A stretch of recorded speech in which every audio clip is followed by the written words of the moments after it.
The year 1066 occupies an unrivaled position in English history, representing the twilight of two of the medieval world's most formidable peoples, the Vikings and the Anglo-Saxons.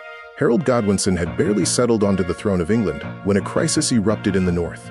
Gathering every soldier he could raise, estimates placed the total somewhere between 11,000 and 15,000 men. He drove his forces into a relentless northward march in response to deeply troubling reports from York.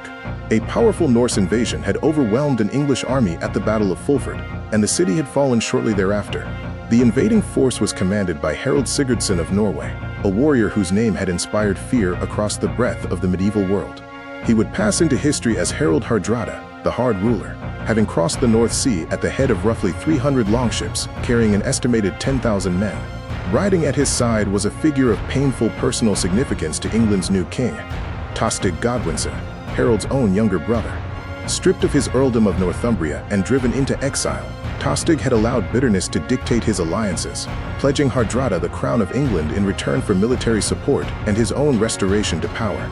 Following the Norse victory at Fulford, York capitulated and agreed to supply hostages and provisions to the Norwegian king. Hardrada, supremely confident, was certain the English throne would soon be his. He directed his army to Stamford Bridge, a river crossing east of York, and settled in to await the expected English delegation. Expecting no hostile force anywhere nearby, he had ordered the bulk of his men's armor, shields, and heavy gear left behind at Recall, where his fleet sat anchored several miles to the south. It was a fatal assumption born of overconfidence. Harald Godwinson, in the meantime, was achieving something close to the impossible.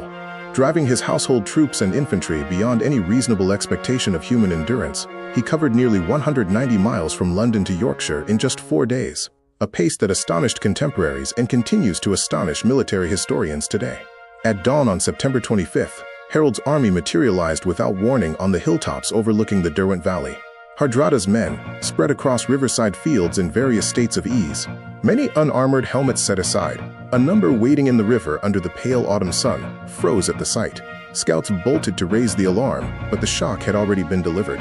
Harald had captured the initiative entirely, and that single, decisive advantage would shape everything that followed. Before a single blow was struck, Harald Godwinson made one final attempt at negotiation. As English forces pressed toward the crossing, a short parley was arranged between the opposing leaders. Hardrada and Tostig rode forward to meet their adversary. Harald addressed his brother directly, offering to reinstate his earldom in full if Tostig would break with the Norwegian king and stand with England once again. Tostig, weighing his options, asked what fate might be extended to Hardrada himself. Harald's reply was terse and unsparing. The Norwegian king could have 7 feet of English earth, perhaps a fraction more, given that he stood taller than most men, meaning he would be slain and buried on English soil. The response did not land well. With diplomacy exhausted on both sides, the order was given, and battle commenced. A strong English contingent pushed forward to dislodge the Norse troops holding the bridge. The combat that erupted was fierce and unforgiving. Vastly outnumbered and robbed of their heavier equipment, the Viking defenders fought with a desperation that temporarily halted the English advance, cutting down any soldier reckless enough to press too aggressively forward. But sheer weight of numbers proved decisive, and the defenders fell one by one until the survivors withdrew across the bridge and rejoined Hardrada's main formation on the far bank. It was in those final moments of the crossing's defense that one of the most extraordinary individual acts in the military record of the medieval era unfolded. A single Viking warrior, described in some accounts as a berserker, planted himself alone on the narrow wooden bridge and flatly refused to move. The English, visibly shaken by the spectacle of one man defying an entire army, sent soldiers forward in cautious groups rather than swamp him all at once. According to surviving accounts, the lone defender cut down approximately 40 opponents before he was finally overcome. Not by any frontal assault, but by an English soldier who slipped beneath the bridge in a small boat and thrust a spear upward through the gaps in the planking, wounding him fatally from below. With the crossing at last cleared, Harald's forces streamed across in strength. On the far bank, Hardrada had positioned his remaining troops on a low ridge and formed them into a defensive hexagonal shield wall, prepared to absorb attack from every direction. His great war banner, the Land Waster, black cloth bearing a golden raven, flew above him. Tostig had counseled withdrawal to Recall, where Hardrada's son-in-law Eystein Ore held roughly 3,000 fresh soldiers in reserve. Hardrada refused.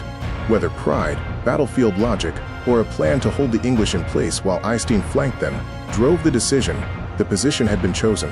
His men would stand or fall there, Harold's forces fanned outward with the clear intention of encircling the Norse formation on all sides. The elite English household troops crashed into the Viking shield wall in a collision of iron and fury, and the struggle that followed was violent, grinding, and prolonged, a close-quarters contest that wore on for several hours. The Norse warriors, unarmored and with no avenue of retreat, fought with everything they had.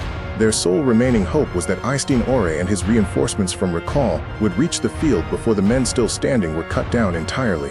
Harold rotated fresher soldiers into the combat at steady intervals, sustaining a level of pressure that the depleted Norse ranks simply could not match. Viking casualties mounted relentlessly as exhaustion compounded their disadvantage. Then, amid the chaos of battle, a single English arrow altered the course of events entirely. It struck Harald Hardrada in the throat and killed him within moments. The last of the great Viking warrior kings fell dead on English soil, far from Norway. His end was as sudden as it was absolute. Tostig Godwinson stepped forward to take command. Harold once again drew his men back briefly and extended a final offer of peace. Surrender now, and lives would be spared. Tostig answered by reaching down, lifting Hardrada's fallen banner from the ground, and calling what remained of the Norse host into formation for a last stand. His refusal to accept mercy from his own brother, his choice to die rather than bow, sealed the fate of everyone still carrying a weapon. The slaughter that followed was near complete. A small number of men managed to break free of the collapse, but the Viking army had ceased to exist as a fighting force. At that very moment, Eystein Ore arrived with the reinforcements from Recall, unaware that Hardrada was already dead. His men had covered approximately 25 kilometers in full armor, and they reached the field winded and exhausted. When the full weight of the English army turned to receive them, they had little remaining to offer. The combat was brief. By sundown, the Norse host had been utterly destroyed. Of the massive invasion fleet that had sailed from Norway, numbering in the hundreds of ships, only around 24 were needed to carry the survivors home. Harald Godwinson had secured a victory of staggering proportions. England had been preserved, but only for a moment. Even as his men tended the wounded and buried the dead, a rider arrived from the south. William, Duke of Normandy, had landed at Pevensey Bay with an army of his own. The king turned his exhausted forces around and began the march south. A march that would end 3 weeks later at Hastings, where both his own fate and England's future would be forever decided. Stamford Bridge had closed the book on the Viking Age. They would never again set foot on English shores in conquest.